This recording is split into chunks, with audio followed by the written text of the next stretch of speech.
สบายดีหมู่เพื่อนไอทีทุกคนเนาะมื้อนี้เฮามาสืบต่อบท Google เนาะเกี่ยวกับ Google Workspace เนาะมื้อนี้เฮาจะมาเบิ่งเกี่ยวกับGoogle Form เนาะ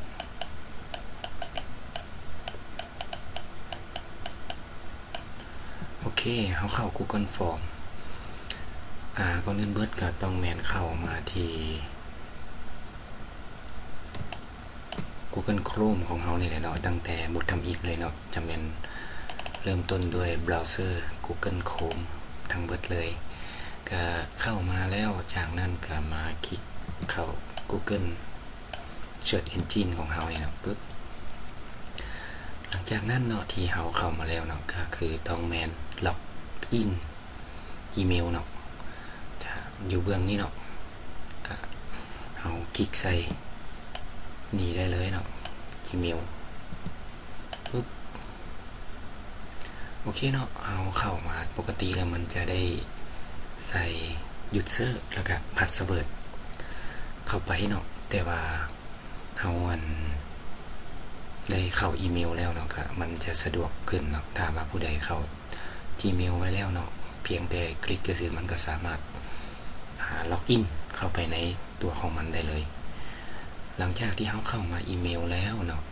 จุดสำคัญก็ต้องแมน9 dot เนาะ9 dot บอลนี่เนาะ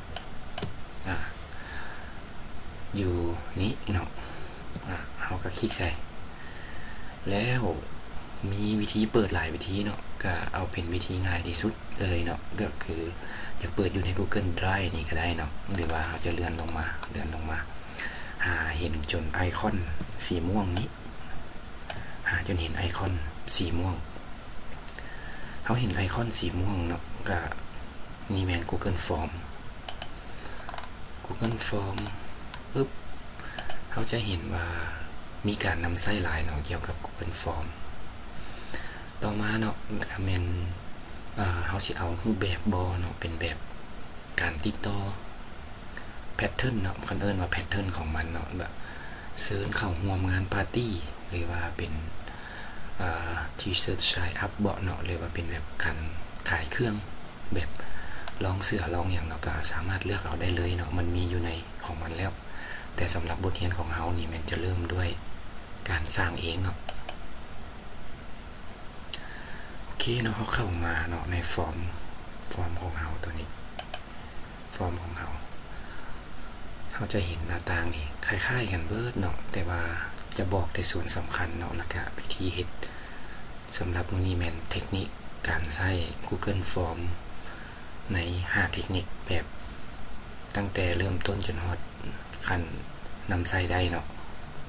โอเคอยู่เบื้องซ้ายมือของเฮาบอนนี้นี่แม่นซื้อไฟล์เนาะซื้อไฟล์ตัวนี้ติดดาวก็หมายถึงว่ามันสำคัญเนาะติดดาวตัวนี้เขาก็เปลี่ยนชื่อได้เลยเนาะตัวนี้โอเคสมมุติว่าเขาอยากเทสฟอร์มเนาะเกี่ยวกับเรื่องการฝึกอบรมเทรนนิ่ง Google เนาะโอเคเขาก็ใส่ชื่อเนาะตัวนี้ปึ๊บมันก็จะเซฟแบบออโต้ให้เลยแล้วบอนนี่แมนชื่อเนาะเห็นว่าเขาใส่ชื่อยูนิกับซื้อยูนิเนาะมันจะเป็นหัวขวัญเดียวกันใช้ภาษาอังกฤษก็ได้ภาษาลาวก็ได้เนาะโอเคตัวนี้เป็นภาษาอังกฤษซะเนาะเพื่อให้มันซัพพอร์ตง่ายเนี่ยแต่ว่าอยู่บน form description อยู่บนนี่แมนคำอธิบายเนาะคำอธิบายเราสามารถใส่ได้ก็คือเอาเป็นภาษาลาวก็คือช่วยตอบคำถามเนาะช่วยตอบคำถาม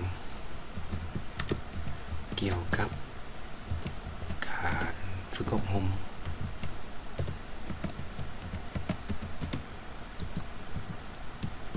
AI โอเคและสำหรับการปรับแต่งต่างๆนี่ก็แบบเดียวกันกับ Microsoft Word เลยเนาะตัวนี้บ่ยากเนาะแบบเดียวกันเนาะสิเฮ็ดเป็น โบนบอเนาะสิเป็นตัวเอียงบอสิขีดกล้องหรือว่าสิสร้างลิงก์เอาลิงก์อยู่เว็บไซต์มาใส่ก็ได้หรือว่าอยากใส่อย่างก็ได้ในที่นี้ขอเป็นแบบโบนซื่อๆก็ได้เนาะก็คือเฮ็ดให้มันเป็นตัวดำๆเพื่อให้คนเห็นง่ายตัวนี้เพื่อให้คนเห็นง่ายแล้วต่อมาบัดนี้เป็นการสร้างคำถามเนาะการสร้างคำถามนี้มันจะมีฟอร์มอยู่นี่เนาะตัวนี้เป็นตัวเฮ็ด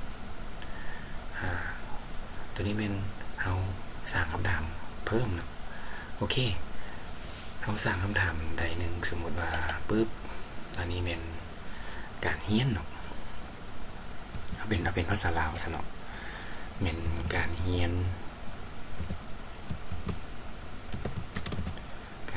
แบบ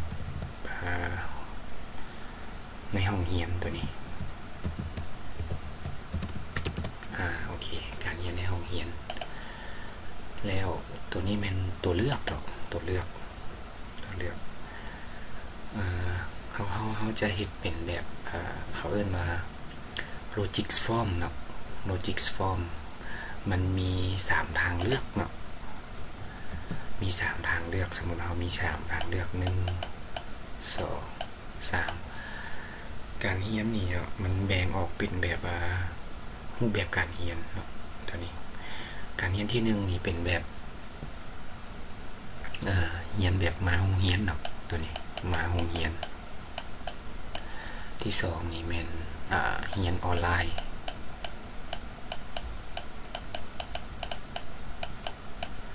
ที่3นี่แม่นแบบครึ่งต่อครึ่งเนาะก็คือเรียนมาโรงเรียน2มื้อเนาะแล้วเรียนออนไลน์อีก2มื้อระบบการเรียนแบบนี้เนาะก็หมายถึงว่า1อาทิตย์ได้เรียน2มื้อแล้วก็ออนไลน์อีก2มื้อบางคนจะเลือกเอาตัวใดเนาะบางคนจะเลือกเอาตัวใดตัวนี้รูปแบบความ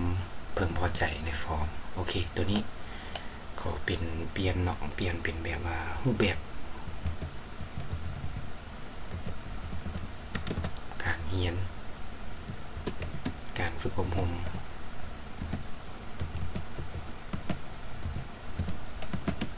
รูปแบบการเรียนการฝึกอบรมตัวนี้ก็ใส่ปึ๊บเลยเนาะเอาก็คลิกใส่บาร์แบบรูปแบบการเรียนแบบ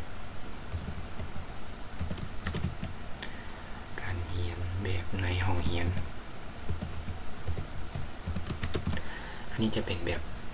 การเรียนแบบปกติที่ว่าเราจะเห็นทุกมือนี้เนาะที่สองเดี๋ยวเนาะโอเคเนาะเราต้องหลังจากที่เราแล้วเนาะปึ๊บเอามาเติมใส่ได้หรือว่าเราแอดเพิ่มตัวmultiple นี่เลยเนาะตัวนี้ปึ๊บคลิกเส้นนี้เลยเนาะก็คือแบบafter นี่มันเราต้องสามารถพิมพ์ใส่ได้เนาะตัวนี้เนาะตัวนี้เป็นการเรียนแบบออนไลน์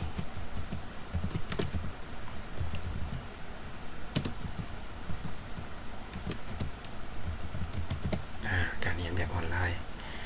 ที่3นี่เป็นการเรียนแบบห้องเรียนและออนไลน์เนาะการเรียน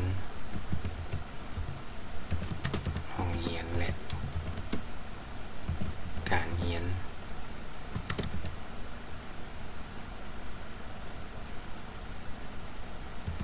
แบบออนไลน์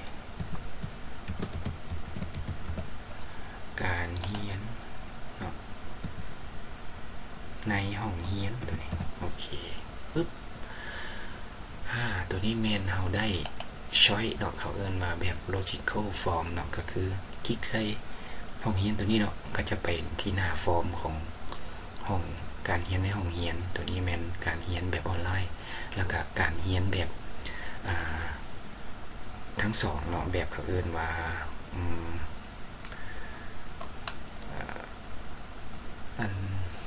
ภาษาอังกฤษก็แม่นแบบทั้ง face to face แล้วก็ทั้งซึ่งหน้าเนาะเขาเป็นไดนามิกเนาะแบบไดนามิกนะแบบ2อันนะเนาะไปน้ำกันนะแบบ2อันไปน้ำกันโอเคอยู่บนนี้เนาะ สำคัญกับตัวเป็นตัวเลือกนี่เนาะตัวเลือกนี่เป็นเขาจะพาใส่แต่ละอันอะไรเนาะว่าสิใส่ตัวใดในนี้มีละรูปแบบต่างๆแบบนี้เป็นแบบตอบคำถามสั้นๆเนาะเช่นว่าใส่ซื้อตัวนี้เราเป็นตอบคำถามยาวเนาะมีขนาดที่ว่าเกินกว่า2แถวเนาะตัวนี้เป็น multiple choice เนาะก็เลือกได้1อันแบบเช็คบ็อกตัวนี้มันเลือกได้หลายอันเนาะมีหลายบทเรียนให้เลือกเนาะแล้วแบบดรอปดาวน์ลิสต์นี่ก็คือเป็นลิสต์ลงมาเนาะ1 2 3เฮ็ดให้เฮาเลือกได้ตามใจตัวนี้มันสามารถให้อัปโหลดไฟล์ขึ้นมาเพื่อให้เฮาได้ตัดสินใจเนาะสมมุติว่าเขาเฮ็ดใส่ Microsoft Word หรือว่าเขาเฮ็ดใส่ Google Doc เนาะก็สามารถอัปโหลดเข้ามาแนบได้เนาะเป็นคำแนะนำแบบ Linear Skill เนาะก็คือเป็นตัวเลขเกี่ยวกับความพึงพอใจเนาะในการเรียนบ่เจ้าสิให้มัก1 5มัก10นี่เนาะเจ้าสิให้คะแนนบักใดสำหรับเลขตัวนี้นี่นะก็แม่นเจ้าให้ติดดาวบ่เนาะหรือว่าให้ว่าดีถึกสำไหนประมาณนี้เนาะแบบ multiple choice grid เนาะก็คือแบบมีหลายทางเลือกเนาะเป็นตัวนี้ check box grid คือกันเนาะตัวนี้แบบรูปแบบในการใช้ที่หลายอย่างเนาะเป็นแบบเช็คบอกแล้วก็แบบ multiple ตัวนี้คล้ายๆกันเนาะตัวนี้แต่ว่าเป็นแบบหลายทางเลือกโอเคปุ๊บหลังจากที่เราได้แล้วตัวนี้มันเอามาสร้างคำถามโอเคสร้างคำถามปุ๊บหลังจากที่เราได้แล้วเนาะเราก็สร้างคำถามในนี้มันจะมีอยู่คำถามที่1 2 3เนาะโอเคตัวนี้เราก็เอาคำถามตัวนี้มาเลยเนาะนี่การเรียนในห้องเรียนโอเคquestion ตัวนี้ปุ๊บนี่เนาะโอเคการเรียนในห้องเรียนรูปแบบมาเรียนปกติเนาะตัวนี้เนาะ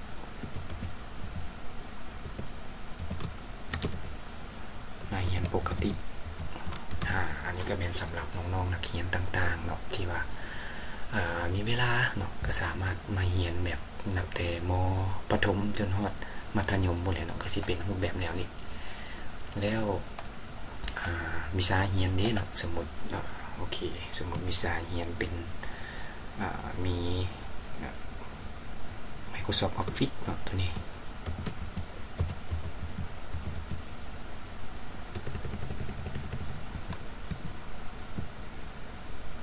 โอเคอาจารย์เอาสั้นๆซะเนาะ Office โอเค Office 2025 Office 2025ที่2นี้เนาะเกี่ยวกับเรื่องหยังกับIT Support บ่เนาะIT Support ที่3นี้เนาะที่3เป็นเกี่ยวกับดีไซน์เนาะ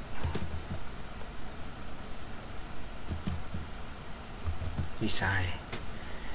ออกแบบดีไซน์เนาะดีไซน์สุดท้ายนะเป็นเรื่องAI เนาะปุ๊บทางศูนย์เราก็มี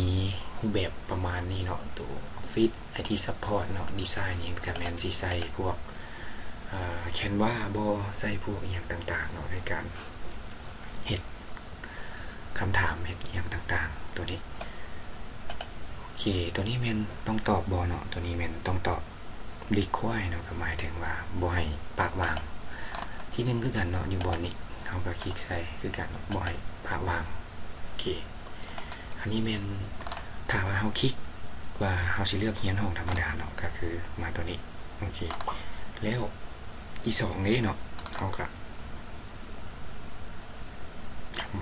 คำถามเนาะจะเกี่ยวกับตัวเรียนปกติเนาะมันจะออกเป็นตัวนี้แล้วบาดนี้เฮาจะมาเติมอีกเนาะตัวนี้เป็นการสร้างคำถามเนาะ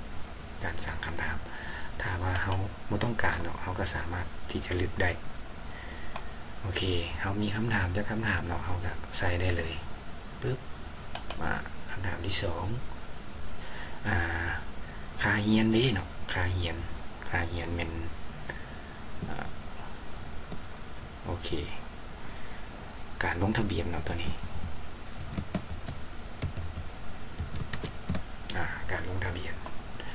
ตัวนี้ชิปแบบเดี๋ยวแบบใดเนาะการลงทะเบียนก็คือทำอิฐกับจ่ายเต็มเนาะอาจารย์จะส่งคำถามมือซื้อเนาะเอาได้ส่งคำถามเพื่อให้มันง่ายแล้วก็มันไวแล้วก็คลิปของเราบ่ยาวเกินไปอันนี้เป็นจ่ายครึ่งนึง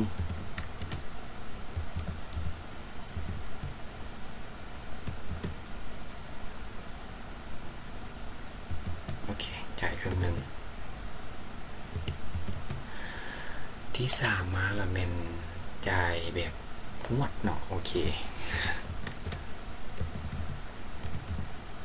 ก็คือการผ่อนจ่ายอะไรเนาะการผ่อนจ่ายตัวนี้เป็นเขาสร้างคำถามเนาะตัวนี้เขาสร้างคำถาม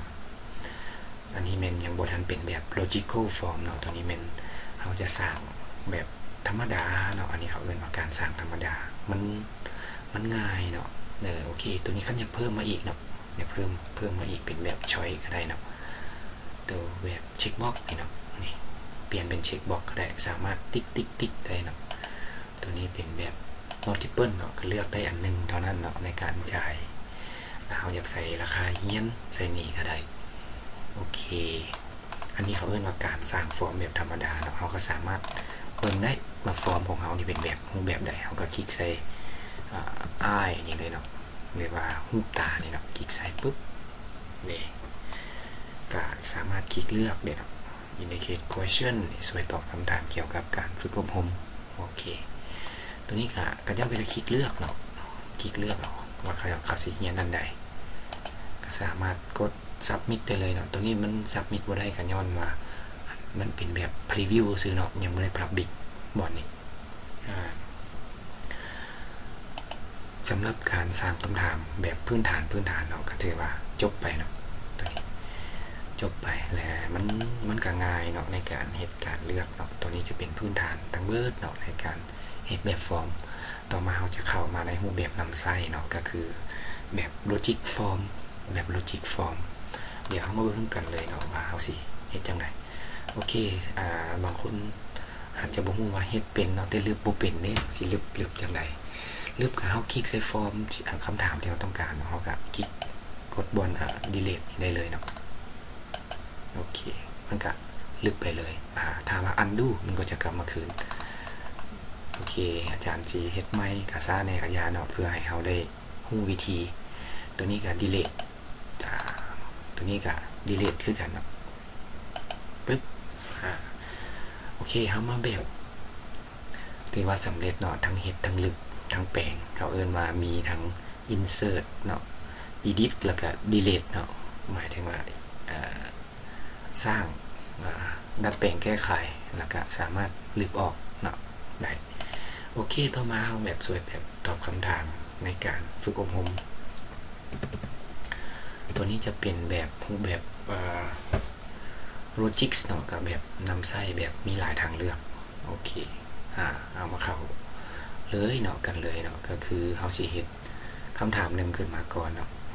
คำถามหนึ่งขึ้นมาโอเคสั่งคำถามหนึ่งขึ้นมาคือเก่าเนาะสั่งคำถามหนึ่งขึ้นมา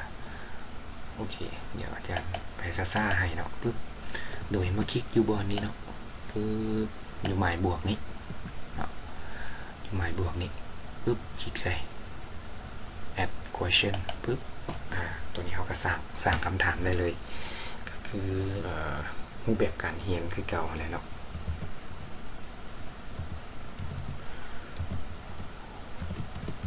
ในยุคนี้สมัยนี้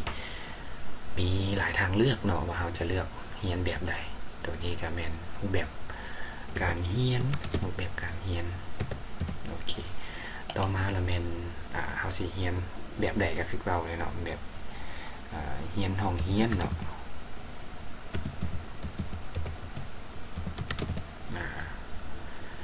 ก็เรียนออนไลน์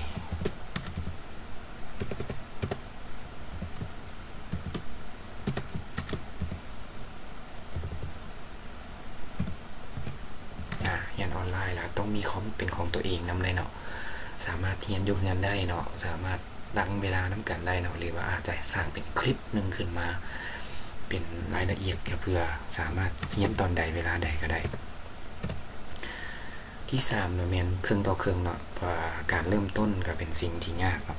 ตัวนี้แบบทางเบิด2เนาะก็คือเรียนในห้องเรียนและ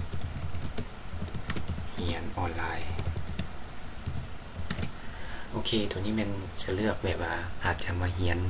2 มื้ออยู่โรงเรียนและอีก2 มื้ออยู่ออนไลน์เนาะอยู่ที่บ้านอยู่อย่างเนาะก็เพื่อเป็นการทั้งเซฟน้ำมันเนาะเซฟเวลาแล้วก็เซฟอย่างต่างๆตัวนี้เขายังบ่ทันเห็นผู้ใดเฮ็ดรูปแบบนี้เนาะแต่ว่าออนไลน์กับออนไลน์เต็มๆเลยเนาะถ้าว่ามาโรงเรียนกับมาโรงเรียนเต็มๆตอนนี้เขายังมีแต่แบบนี้เนาะแบบนี้ก็มีแหละแต่ว่าแบบนี้ยังบ่ทันเห็นโอเคเขาอาจจะเป็นคนสร้างสรรค์หรือว่าครีเอทขึ้นมาได้เนาะก็เป็นไปได้โอเคสำหรับตัวนี้แม่นเขาได้คำถามเรียบร้อยเนาะคลิกใส่ตัวนี้เนาะแล้วมันต้องแบ่งเซกชันขึ้นมาเนาะตัวนี้เนาะมันอยู่บนนี้เขาเรียกว่า add section ตัวนี้มีอยู่3หัวข้อเนาะ3หัวข้อของเราคือ1นี่เนาะsection ตัวนี้เป็นเรียนในห้องเรียนอาจารย์จะเฮ็ดไวๆเลยเนาะโอเคปึ๊บใส่ได้เลยเนาะตัวนี้ก็แม่นเรียนในห้องเรียนCtrl C Ctrl V เนาะsection ที่2เนาะเขาสิเพิ่ม section มาอีกเนาะมันจะอยู่นี่เมื่อกี้นี่ไวโพดเนาะอันนี้เขาเรียกว่าบน add section เนาะบน add section ก็คลิกใส่เลยเนาะปึ๊บเรียนในห้องเรียนโอเคปึ๊บเรียนในห้องเรียนกับเวลาเนาะก็ต้องเป็นเวลาที่เหมาะสมเวลาโอเคเรียนในห้องเรียนนี่ก็ต้องมี3 ภาคเนาะก็คือ8 โมงเช้าเนาะ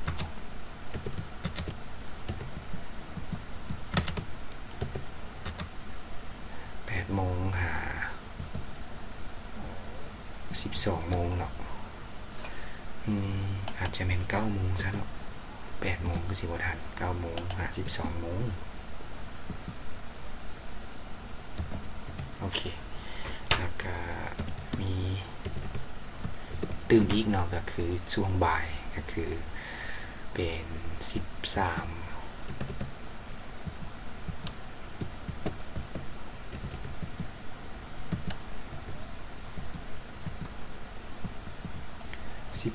โมง 30เนาะหา16 โมงก็ได้เนาะ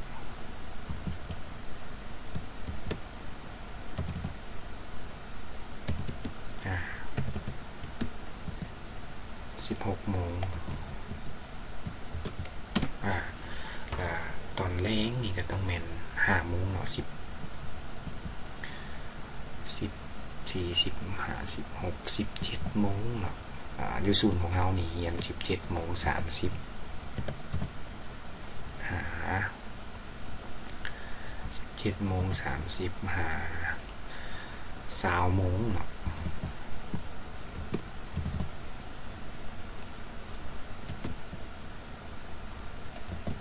โอเคปึ๊บหลังจากที่เขาได้แล้วเนาะอันนี้เวลาที่เขาเรียนเขาอยู่ในหน้านี่แหละเนาะเขาก็เพิ่มคำถามได้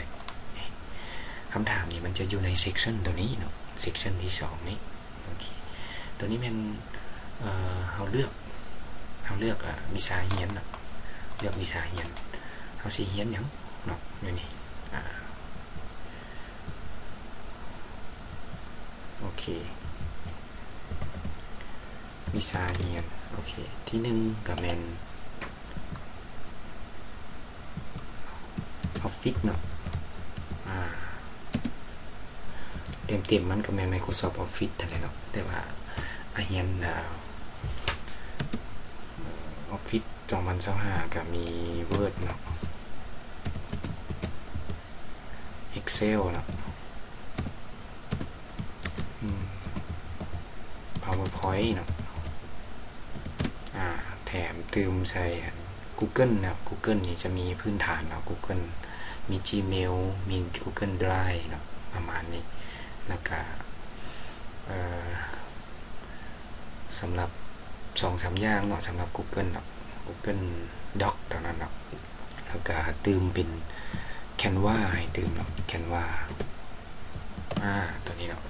ก็มี AI เข้ามาช่วยเนาะก็คือเป็น Canva ต่อมาละแม่นIT support เนาะโอเค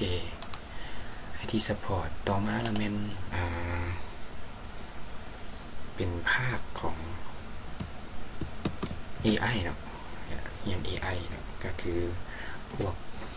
สร้างรูปสร้างวิดีโอตัดต่อเนาะแล้วก็นำใส่แบบเขาเอิ้นว่าใส่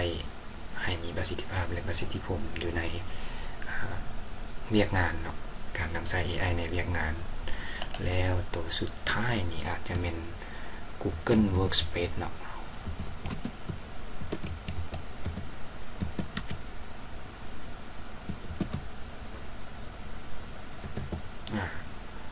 Google Workspace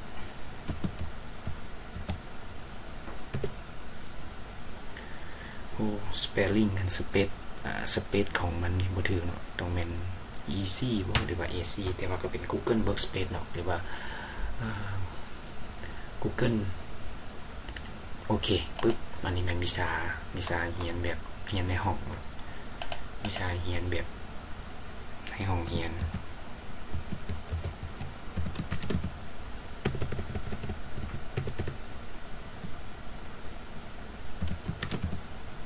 ใน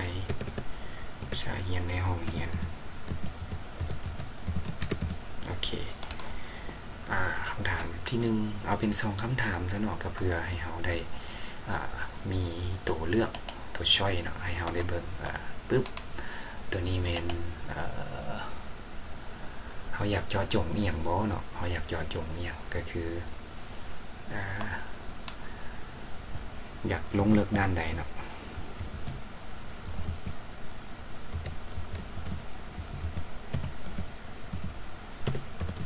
โอเคลงลึกด้านวิชาเรียนตัวนี้เราอยากเปลี่ยนก็ได้เนาะตัวนี้เราบ่อยากเอาเป็นแบบนี้เยอะเพราะว่านักเรียนต้องได้พิมพ์ใส่เนาะอาจจะเป็นแบบพิมพ์ใส่เลยเนาะในวันนี้พิมพ์ใส่โอเคลงลึกได้แบบขอคำเห็นเนาะขอคำเห็นเพิ่มว่าสิอยากกันเพิ่มตัวใดเนาะอยากได้ตัวใดโอเค section 2เรียบร้อยแล้วนี้เราก็มาใช้เป็นตัวนี้แม่นที่1ตัวนี้ว่าบนเวิร์ดก็เป็น section 1แต่ว่าอยู่ในฟอร์มของมันนี่จะเป็น section 2โอเคเอามาเบิ่งตัว section ตัวนี้เนาะตัวแบบเรียนออนไลน์ตัวนี้เราก็เพิ่มเข้ามาอีกปึ๊บ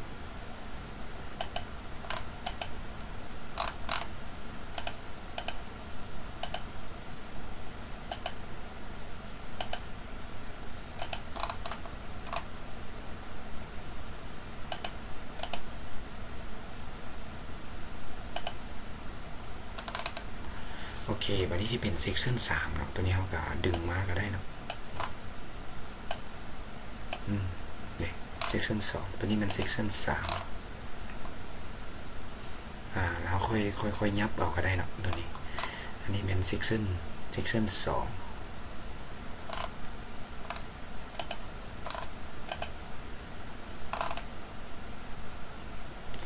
โอเค section 2นี่นะเป็นตัวเรียนออนไลน์โอเคอาจารย์จะ copy Ctrl C copy เนาะมันจึงจะไวไงปึ๊บเพราะว่ามันโดนหลายก็คือสิบ่มีใครอยากเบิ่งเนาะตัวนี้ปึ๊บตัวนี้เป็นการเรียนออนไลน์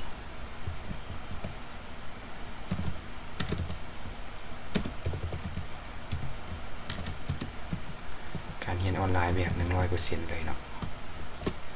หวังว่าคอร์สตัวนี้ก็สิเกิดเนาะโอเค section 2ปึ๊บเฮาสิใส่แบบใด section 2ก็คือวิชาเรียนเนาะก็คือกันนั่นแหละเนาะเป็นแบบวิชาเรียนโมงเรียนประมาณนี้เนาะเอาเป็นคือกันเนาะเลือกวิชาเรียนได้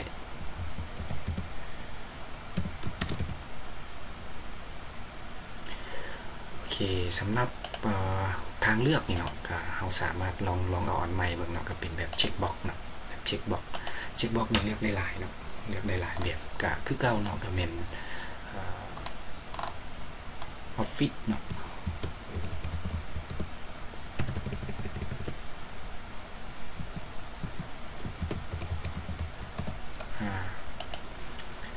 Office บ่โอเค IT Support นี่บ่สามารถเรียนได้เนาะก็ต้องแม่น AI โอเคแล้วตัวนี้ก็แม่น Google Workspace เนาะ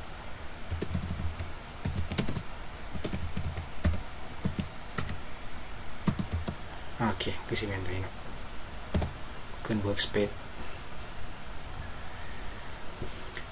โอเคปึ๊บเช็คบ็อกซ์เห็นไหมมันคลิกใส่เนาะตัวนี้โอเคเนาะหลังจากนั้นอยู่นี่เนาะเราก็จะเห็นอยู่บนเซกชันอยู่บนนี้เนาะเขาสิให้มันไปบนไหนนี่นะเด็เนาะตัวนี้โอเคมันมี3อันเดี๋ยวอาจารย์พาเฮ็ด3อันเลยเนาะแต่ว่าจะเฮ็ดไวๆแน่เนาะตัวนี้เนาะตามมาผู้ใดบ่ทันก็ให้พอสเนาะหรือว่าหยุดเพื่อเบิ่งเอาจะได้สะดวกตัวนี้เป็นเซกชันที่3แล้วเนาะเซกชันที่3บัดนี้มาเพิ่มอีกเซกชันนึงโอเคเป็นเซกชันที่4ทั้งเบิดมี4เซกชันคล้ายๆกับเฮาเปิดปึ้งนี่นะเนาะหน้าสารบานทำอีกเนาะแล้วก็เปิดใส่บทที่1บทที่2กับบทที่3เนาะเฮาสิเลือกเอาบอนใดเฮาสิเลือกเอาบอนใดเฮาสิเลือกบทเรียนบทใดเนาะตัวนี้ก็คลิกใส่แล้วปึ๊บเรียนแบบออนไลน์แล้วก็เรียนแบบธรรมดาโอเคขออนุญาตไปไว้แน่น้อยนึงเนาะตัวนี้โอเคมันจะยับลงเนาะอยู่บอนนี้ปึ๊บโอเคปื๊ดทั้งแบบออนไลน์แล้วก็ทั้งแบบอันนี้เนาะทั้งแบบออนไลน์ตัวนี้ทั้งแบบเรียนควบคู่เนาะเรียนมื้อละ2อัน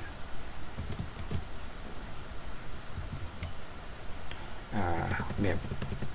ใน1อาทิตย์เนาะ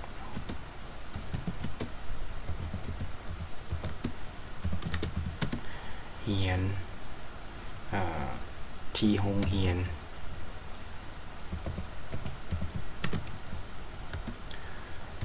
2 มื้อเนาะ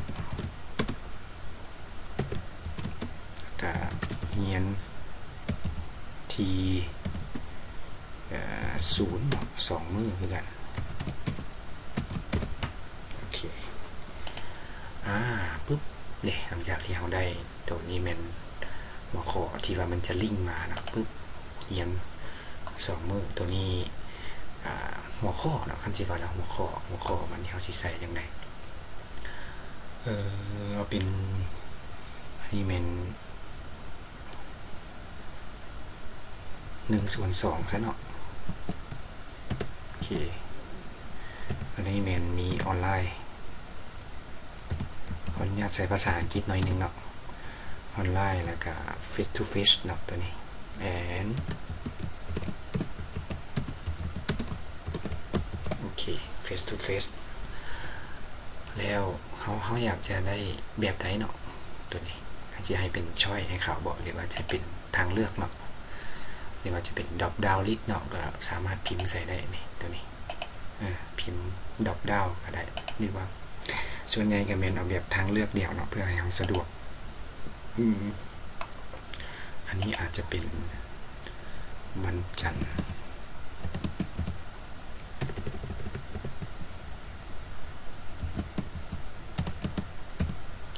โอเควันคารโอเควันพุธโอเควันพฤหัสวันจันทร์นี่สิเป็นออนไลน์เนาะแบบอาจจะเป็นการเริ่มต้นเนาะทุกคนก็อยากแบบเฮ็ดเองปฏิบัติเองไงมันได้อันไหนเนาะอยากปฏิบัติให้มันได้เพราะว่าหลายคนที่มาเริ่มใหม่กับบ่ฮู้เนาะว่าสิคลิกตัวใดสิเลือกตัวใดแต่ว่าหลังจากนั้นไปเนาะก็สามารถเฮ็ดเองได้แล้วตัวนี้อาจจะเป็นแบบออนไลน์ตัวนี้เป็นออฟไลน์เนาะนี่ปึ๊บแบบออฟไลน์สามารถเรียนอยู่เฮือนได้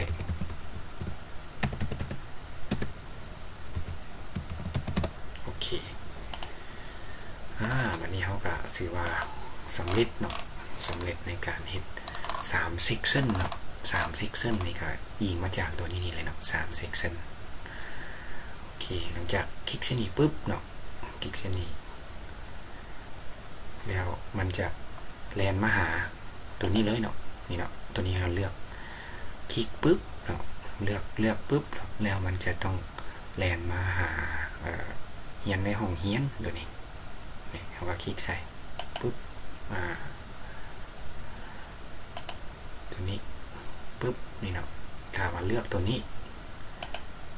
ต้องแลนมาหาเฮียนในห้องเฮียนถ้าว่าเลือกเฮียนออนไลน์เนาะตัวนี้ก็ต้องมาหาที่เมื่อกี้นี้เฮียนในห้องเฮียนวันนี้ก็เป็นเฮียนออนไลน์ครับออนไลน์กันเขาเลือกหัวข้อออนไลน์ปึ๊บตัวนี้ก็ต้องเปิดรีควายไว้นะแล้วตัวนี้เป็นเฮ็ดอันเซอร์ให้มันไปหานะครับตัวนี้อันเซอร์ให้มันไปหาโอเคปึ๊บหลังจากที่เขารีควายแล้วเนาะตัวนี้ปึ๊บนี่เนาะเฮียนในห้องเฮียนเขามาเลือกปึ๊บให้มันไปหาเซกชันใดเนาะเฮียนในห้องเฮียนก็ต้องให้มันไปหาในแบบเฮียนห้องเฮียนเนาะตัวนี้เฮียนออนไลน์เด้เนาะเลือกให้มันหาไปหาเฮียนออนไลน์ครับแล้วตัวนี้เด้เนาะเฮียนในห้องเฮียนเนาะและเฮียนออนไลน์ตัวนี้ก็ต้องเลือกไป2 อันเนาะบูทเนาะตัวนี้บูทให้มันไปหาแบบบูทก็ถือว่าสำเร็จเนาะปึ๊บโอเคอยู่บนนี้เป็นการลิงก์ของเซกชันเนาะตัวนี้เนาะมันจะไปหาหน้าใหม่เนาะตัวนี้เลือกไปหาหน้าใหม่แล้วบัดนี้เราต้องมีหน้าสรุปเนาะนี่เรามี4 section แล้วปึ๊บโอเคนี่เพิ่มอีกสุดท้ายเป็นหน้าแบบความพึงพอใจเนาะ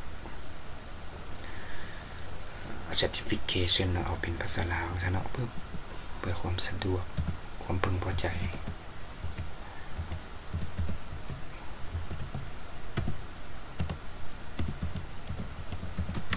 โอเคความพึงพอใจในการเรียนเขาสิใช้ description นี่แม่นกรุณาเนาะให้คะแนนเนาะเมื่อส่วนหลายเป็นอาจารย์ให้คะแนนแล้ววันนี้ก็ต้องเป็นนักเรียนให้คะแนนอาจารย์เนาะกรุณาให้คะแนนการฝึกอบรมโอเคกรุณาให้คะแนนการฝึกอบรมแล้วบัดนี้ตัวนี้ก็ต้องเป็นใช้ตัวเลือกเนาะโดยการตัวนี้เนาะเขาเรียก linear scale เนาะ linear scale ความพึงพอใจอาจจะเป็นมัก1 หามัก 5ก็ได้เนาะหรือว่าอาจจะเป็นมัก1 หามัก 10โอเคแล้ว label optional นี่เนาะแม่นสามารถให้เขาเขียนเติมได้บ่เนาะตัวนี้ก็ต้องได้ require เนาะโอเคคลิก require ใส่label 1นี่มันไม่อย่างเนาะก็บ่ได้อย่างเนาะบ่ได้อย่าง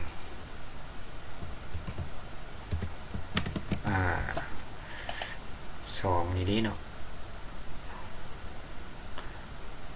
2นี่มันได้หลายปึ๊บนี่เนาะ50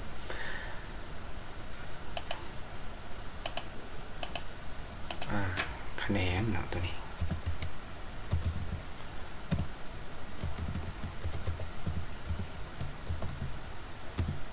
โอเคคะแนนความพึงพอใจในการฝึกอบรมเนาะคะแนนความพึงพอใจ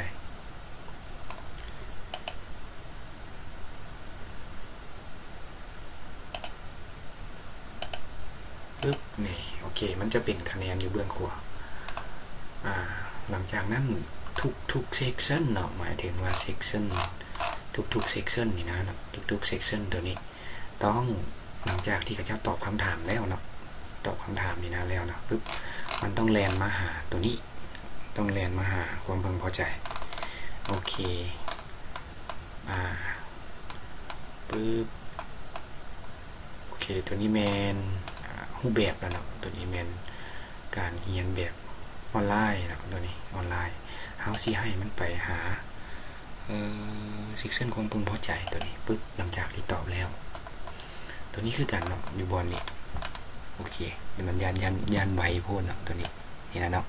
มันจะเป็น continue next section เนาะมันจะไปหา section ที่4 section ที่5เฮาบ่ต้องการเนาะเฮาบ่ต้องการให้มันไปหา section ที่4ที่5เฮาอยากให้มันไปหา section สุดท้ายเลยเนาะก็คือ concludes อันนี้เนาะตัวนี้ปึ๊บแล้วอยู่บนนี้ก็เส้นเดียวกันเนาะเป็น section ที่4ตัวนี้แมนเรียนในห้องเรียนเนาะเฮาก็ต้องการให้มันไปหา conclude เลยเนาะไปหาเนาะตัวให้คะแนนปึ๊บนี่อยู่บนนี่มันต้องใช้เวลาเนี่ยเนาะอาจจะเบิ่ง 2-3 เทื่อเนาะเพราะว่ามันจึงจะเข้าใจรูปแบบการใช้เนาะโอเคเฮามาเบิ่งเลยเนาะว่าเป็นจังได๋ปึ๊บนี่clear form นี่ตัวนี้แม่นเฮาได้เลือกเนาะว่าเฮาสิเลือกเอาตัวใดเลือกสมมุติว่าเรียนออนไลน์ปึ๊บคลิก next มันจะมาหาห้องเรียนออนไลน์เลยเนาะการเรียนออนไลน์แบบ 100% คลิก next ปุ๊บเนี่ยมันจะหาเพิ่มความพึงพอใจเลยเนาะปึ๊บ submit ตัวนี้โอเคสมมุติว่าเฮา back เนาะถ้าว่าสมมุติว่าเฮาเลือกมีบางคนเลือกเรียนแบบเรียนในห้องเรียนแบบออนไลน์แล้วก็เรียนแบบธรรมดาเนาะหมายถึงว่าครึ่งต่อครึ่งเนาะมันก็สิปึ๊บแล่นไปหาเนี่ยแบบนี้เลยเนาะสมมุติว่าหัวข้อเนาะเรียนวันจันทร์วันอังคารเนาะเฮาก็เลือกเรียนได้เลยปึ๊บเนาะเลือกเอาวันจันทร์เลือกเอาวันอังคารเลือกเอาวิชาเรียนเนาะตัวนี้เนาะเลือกวิชาเรียนสมมุติว่าสิเรียนAI เนาะเลือกปึ๊บจากนั้น next โอเคมันจะมาแล้วสมมุติว่าโอเคดีหลายเนาะบทเรียนนี้มีประโยชน์ก็เลือกใส่ submit เนาะโอเคมันก็มีบ่ได้หยังเลยได้หลายเนาะตัวนี้เนาะคะแนนตัวนี้มันก็จะเอามาเฉลี่ยสุดท้ายหลังจาก submit แล้วเนาะมันก็จะเฮ็ดให้เนาะมันก็จะเฮ็ดเขาเรียกว่าแดชบอร์ดนึงให้เนาะเกี่ยวกับให้เฮาเบิ่งโอเคถ้าว่าเรียบร้อยแล้วเนาะเรียบร้อยปุ๊บโอเคก็ดี style your text เนาะอยู่บนนี้มันก็บอกว่าเราสามารถเอาโลโก้เนาะเอาโลโก้เอาอีหยังของเรามาใส่ได้เนาะแล้วหัวข้อนี้เด้เฮาสิใส่ฟอนต์แบบนี้บ่เนาะแล้วเหตุมันนี่นะเนาะเฮาเอารูป0เฮาก็ได้เนาะรูปอันใดเฮาก็ได้หรือว่าเฮาอยากจะอัปโหลดเองก็ได้เนาะตัวนี้เป็นการตกแต่งเพื่อความสวยงามเนาะตัวนี้เป็นการตกแต่งเพื่อความสวยงามส่วนหลายก็จะเป็นแบบสไตล์บันเทิงเนาะสไตล์บันเทิงสมมติว่าเฮาอยากเอารูป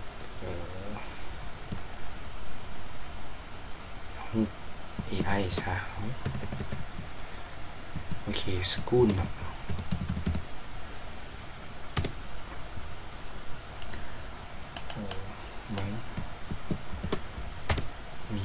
บ่มีคันบ่มีต้องได้เอาโฟโต้ not file in account เนาะหมายถึงว่ามันจะไปเอาอยู่ในGoogle Drive ของเขาเนาะตัวนี้อัปโหลดอยู่ในคอมของเขาโอเคอาจารย์เลือกเอาง่ายๆเลยซะเนาะตัวนี้เนาะเลือกเอาง่ายๆเพราะว่ามันบ่มีตัวการศึกษาเนาะตัวนี้เนาะ work and school ตัวนี้แม่นเนาะ work and school เดี๋ยวขอเลือกดูโอเคตัวนี้เนาะจับโฟลเดอร์นี่ก็ได้เนาะเราก็จะได้หน้าแบบงามๆเฮ็ดให้คือกับโปรแน่เนาะตัวนี้คือกับโปรเลยว่าแบบคือกับมืออาชีพเนาะในการตกแต่งเฮ็ดให้สวยงามเฮ็ดให้อีหยังได้ตัวนี้แม่นขั้นตอนการเฮ็ดเนาะตัวนี้ก็ค่อนข้างเพิ่มความสามารถเข้ามาเติมอีกเนาะบ่นี้หลังจากนั้นเฮาก็เพียงแต่public เลยเนาะ public ปึ๊บตัวนี้มันสำคัญที่สุดก็คือการให้สิทธิ์เนาะการให้สิทธิ์ในการตอบของคนที่เขาจะส่งให้อยู่บน responder นี่เนาะอยู่บนนี้การให้สิทธิ์เขาเลือกเอาเนาะว่าเขาจะแอดอันนี้ส่ง Gmail ให้เลยเนาะสมมติอาจารย์ส่งให้ตัวเองตัวนี้เนาะเป็น Gmail ของอาจารย์มี Gmail 3-4 อันเนาะ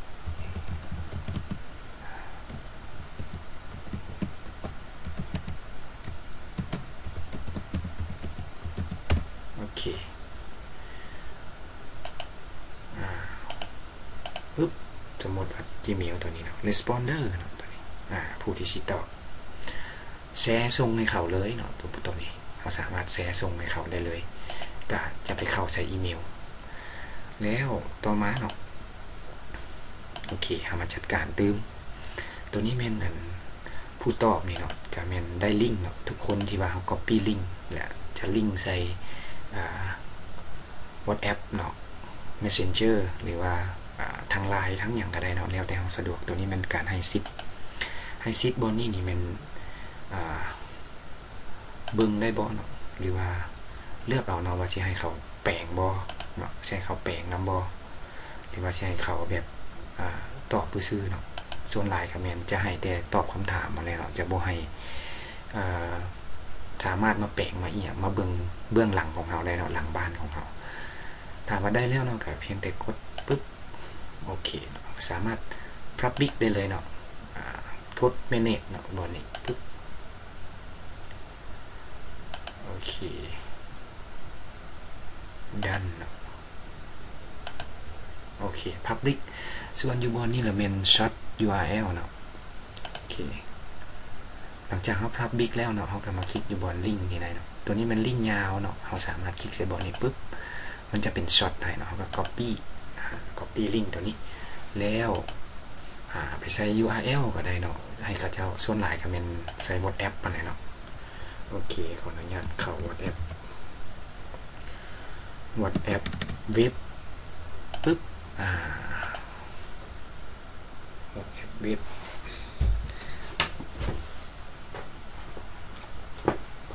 โอเคเขาก็ไป copy เขา copy ลิงก์เรียบร้อยแล้วเนาะก็เพียงแต่มาลิงก์ WhatsApp ก็ซื้อเนาะตัวสำหรับ WhatsApp นี่ก็อันนี้เนาะเขาก็ใส่ได้โอเคขออนุญาตลิงก์ตัวนี้เนาะปึ๊บลิงก์ WhatsApp ทุกคนก็คือสิเป็นอะไรเนาะตัวลิงก์ WhatsApp นี่เนาะสำหรับผู้ที่บ่เคยเรียนคอมนี่ก็จะค่อนข้างจือได้เบิ่งหลายเทื่อแต่ว่าคนนี้เขาก็สิลิงก์เป็นเนี่ยเขาก็สามารถลิงก์โดยการสแกนกับโทรศัพท์ของเขา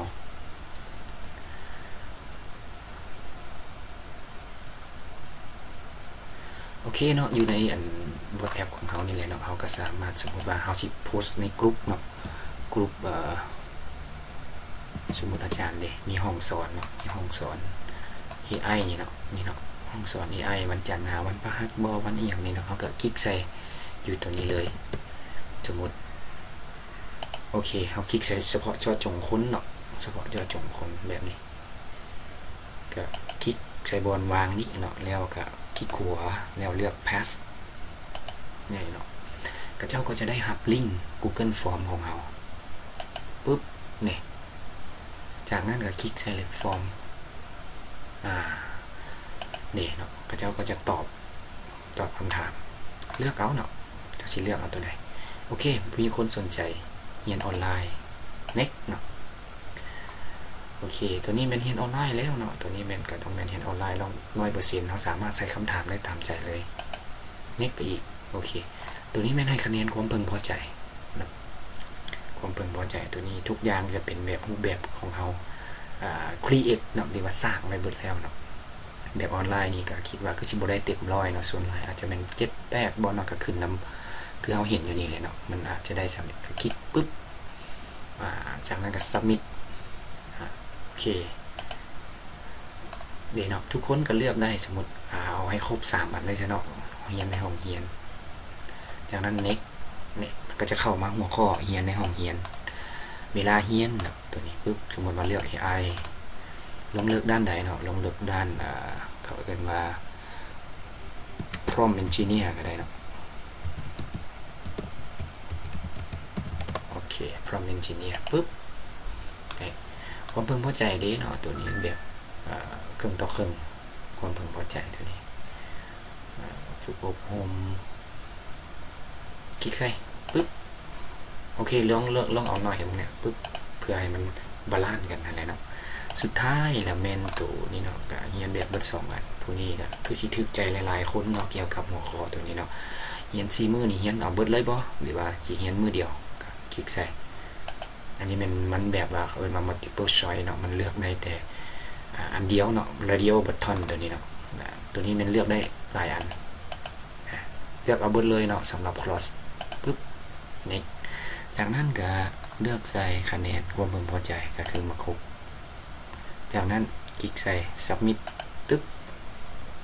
สำเร็จเนาะโอเคอันนี้เป็นการตอบเนาะสำหรับ WhatsApp เนาะเข้าแล้วทุกเทื่อก็ต้องได้ล็อกเอาออกไว้เนาะโอเคหลังจากล็อกเอาแล้วเนาะเราก็มาเบิ่งได้เนาะนี่เนาะมันจะมี response ตอบ3อันอยู่นี่เนาะ response ตอบ3อันเดี๋ยวเรามาเบิ่งน้ำกันเลยโอเคเนาะเรามาต่อเนาะมันค่อนข้างยาวเลยเนาะแต่อาจจะได้เห็น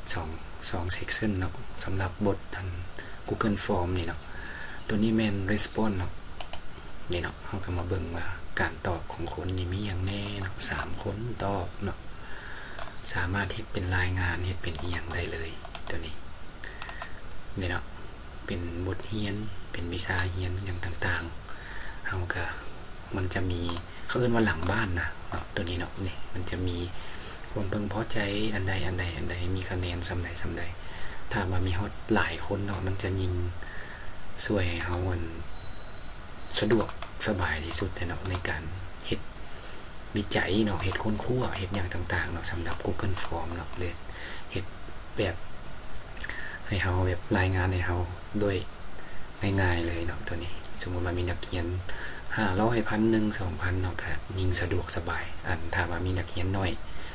ก็ยิงไว้ถ้ามีนักเรียนหลายก็เป็นการสะดวกโอเคเนาะตัวนี้มันลิงก์ไปหาซีทของ Excel เนาะตัวนี้ลิงก์ซีทไปหาของ Excel เราก็สามารถคลิกปึ๊บจะเปิดใหม่บ่หรือไปเปิดซีทเก่าที่ว่ามีอยู่แล้วโอเคเราเลือกที่จะเปิดใหม่ create อยู่บนนี้เนาะ create ตัวนี้มันเปิดใหม่เลยตัวนี้มันเอาไปเปิดในไฟล์เก่าที่เรามีเนาะอยู่ใน Google Drive ของเราเลยมันก็จะเปิดมาเลยเนาะมันก็จะเข้ามาเลยนี่ตัวนี้มีคำถามมีอย่างบอต่างๆเนาะต่อไปบทต่อไปก็จะเป็นเกี่ยวกับเรื่องMicrosoft Google Sheet ตัวนี้เนาะบทต่อไปก็ถ้าเบิ่งถ้าติดตามนำกันเลยเนาะโอเคตัวนี้มันก็ถือว่าความเบิ่งพอใจอย่างก็สามารถสั่งปริ้นได้เลยเนาะตัวนี้มันลิงก์กันเรียบร้อยไปแล้วเนาะสามารถดาวน์โหลดไปเปิดอยู่ Microsoft Excel ได้เนาะ Export ได้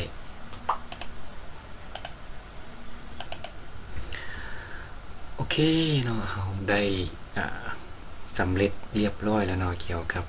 ข้อมูลตรงนี้เนาะมันจะเฮ็ดซ้ำให้เราเลยเนาะแบบมาทางฟอร์มแล้วก็ทาง Excel ให้เราเพียงแต่เอามานำใส่แล้วก็สามารถสั่งปริ้นออกได้เลยเนาะตัวนี้ก็เป็นอันนึงเนาะในการ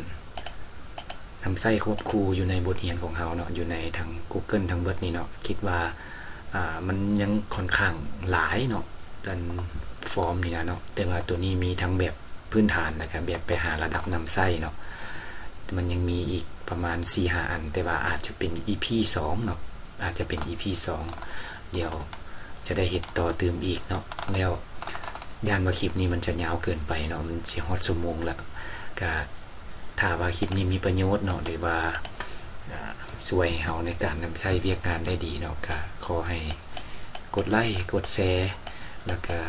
เซฟไว้เนาะเป็นกำลังใจให้กันนะครับเพื่อให้เฮาได้เฮ็ดคลิปดีๆออกมานำให้เบิ่งให้ได้เฮ็ดนำกันเติมเนาะตัวนี้เป็น Google Form เนาะจาก1หาระดับ5เนาะต่อไปเป็นระดับ5หาระดับ10เดี๋ยวเฮามาเจอกันอีกใน EP ต่อไปสำหรับคลิปนี้ขอขอบใจ